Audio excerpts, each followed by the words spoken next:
ગુજરાત પ્રદેશ કોંગ્રેસ સમિતિ દ્વારા ગુજરાતની તમામ સરકારી યુનિવર્સિટીઓ ખાતે સરકારમાં ચાલતા ઉચ્ચ શિક્ષણના અને શાળાકીય શિક્ષણના જે પ્રશ્નો છે એને પ્રજા સુધી લઈ જવા એના ભાગરૂપે આજે ભુજ મુકામે કચ્છ યુનિવર્સિટી છેલ્લા 20 વર્ષથી કચ્છમાં ભુજ ખાતે કાર્યરત હોવા છતાં કોઈ પ્રકારનું એકેડેમિક આઉટપુટ આપવાને બદલે કરપ્શનનું મોડલ બની ગયું હોય, વિદ્યાર્થીઓના હિતના નિર્ણય લેવાને બદલે કર્મચારીઓ કરતાં પણ વિશેષ અધ્યાપકોના હિતના નિર્ણયો થતા હોય, આ સ્થિતિની અંદર આજે આ પત્રકાર પરિષદના માધ્યમથી કચ્છ યુનિવર્સિટીઓના પ્રશ્નો, ઉચ્ચ શિક્ષણના પ્રશ્નો, કચ્છ યુનિવર્સિટીમાં હાલમાં જ જે ભરતી રદ કરવામાં આવી એની વાત, કચ્છ યુનિવર્સિટીમાં વિદ્યાર્થીઓને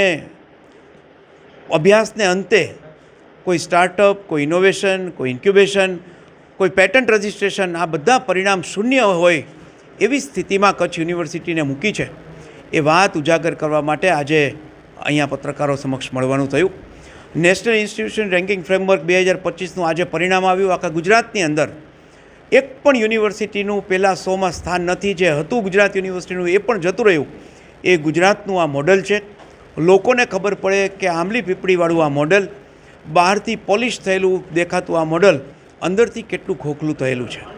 છેલ્લા 25 વર્ષથી ગુજરાતની કોઈ યુનિવર્સિટી દ્વારા કે કોઈ રાજ્ય સરકાર દ્વારા કોઈ કોલેજોમાં લાઇબ્રેરિયન, પીટીઆઈ કોઈની નિયુક્તિ થતી નથી. શાળાઓમાં પણ કોઈ વાંચનાલયો છે કે નહીં એ જ મોટો પ્રશ્ન. રાજ્ય સરકારે પુસ્તકો આપવાનું બંધ કરી દીધું છે, લાઇબ્રેરિયનો આપવાનું બંધ કરી દીધું છે, રમતગમતના સાધનો આપવાનું બંધ કરી દીધું છે. 25 વર્ષથી કોમ્પ્યુટરનું શિક્ષણ ચાલે, એક પણ કોમ્પ્યુટર ટીચરની ભરતી નથી થઈ. કોમ્પ્યુટરના કોઈ અભ્યાસક્રમો કે જે રોજગારીલક્ષી અભ્યાસક્રમો હોય એ સરકારી કે અનુદાનિત કોલેજોમાં ચાલતા નથી. ટેકનિકલ શાળાઓ ચાલતી હતી એ પણ હવે ધીમે ધીમે બંધ થઈ ગઈ. રાજ્ય સરકારનું વિદ્યાર્થીઓને હિતની બદલે માત્ર વાહવાહીનું આ શિક્ષણનું મોડેલ છે, એની વાત લોકો સુધી પહોંચે એટલે આજે આપ સૌ સમક્ષ મળવાનું થયું છે. કચ્છ યુનિવર્સિટીનું સૌથી મોટું સત્તામંડળ એટલે board of management. Board of મેનેજમેન્ટની જે સભ્યો છે એની નિમણૂક માન્ય કુલપતિશ્રી કરતા હોય છે. બહુ ખેદ સાથે કહેવું જોઈએ કે કચ્છના એક હોનહાર અધ્યાપક ડૉક્ટર શિરીન બક્ષી સાહેબ, જેના ઉપર સમગ્ર ભારતમાં કચ્છને બદનામ થાય એટલું મોટું સાયકાન સર્જાણું, આખા દેશમાં શિક્ષણ જગત માટે કલંકરૂપ આ ઘટનાની નોંધ લેવાઈ. એ ઘટનાનો જે મુખ્ય આરોપી હતો રામ ગઢવી, ભૂતકાળમાં અખિલ ભારતીય વિદ્યાર્થી પરિષદનો સભ્ય હતો.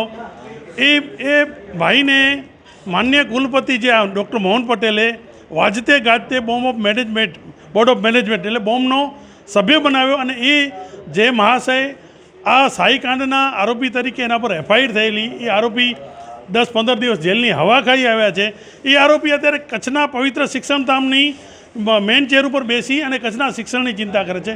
કચ્છ માટે બહુ જ આ એક શરમજનક અને એક ખેદજનક બાબત છે. બીજી વાત કહું કે બોર્ડ ઓફ મેનેજમેન્ટના અન્ય સભ્યો છે, એમાં એકાદ સભ્યની એની ઉંમર પૂરી થઈ ગઈ છે, છતાં પણ એ હાલમાં ચાલુ છે. 2 જે કોલેજોના મેનેજમેન્ટ કોટામાંથી આવે છે એ સભ્યો ખરેખર એમની કોલેજના સંચાલક એમની કોલેજ છે એ નેકની માન્યતા પ્રાપ્ત કોલેજ હોવી જોઈએ. એ બંને કોલેજોની કોઈ નેકની માન્યતા નથી, છતાં પણ એ સભ્યો પણ આજે એ યુનિવર્સિટીના બોર્ડ ઓફ મેનેજમેન્ટના સભ્યો છે. અન્ય સભ્ય એક તમને કહું, ડૉક્ટર મહેશ ઠક્કર, જે મહેશ ઠક્કર ભૂતકાળમાં કચ્છ યુનિવર્સિટીમાં હતા, 2-3 વર્ષથી લખનૌ યુનિવર્સિટીમાં ડેપ્યુટેશન ઉપર ગયા છે.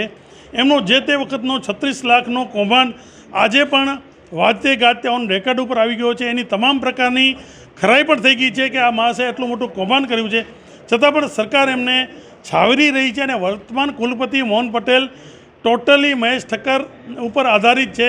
એટલે જ આ મહેશ ઠક્કર લખનૌ બેઠા બોર્ડ ઓફ મેનેજમેન્ટનો સભ્ય છે.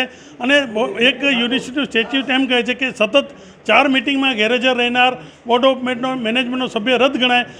હું આપની અત્યારે મિનિટ્સ લઈને આવ્યો છું છેલ્લી 4 મિટિંગની. મહેશ ઠક્કરને આ લોકો રદ કરતા નથી. એટલે કચ્છ યુનિવર્સિટીમાં મળતી આ માટે નિયમો તમામ નેવે મુકાય છે. અને કચ્છના લોકોને આ લોકો બોડી બામણીનું ખેતર સમજી અને બેફામ ભ્રષ્ટાચાર આચરે છે.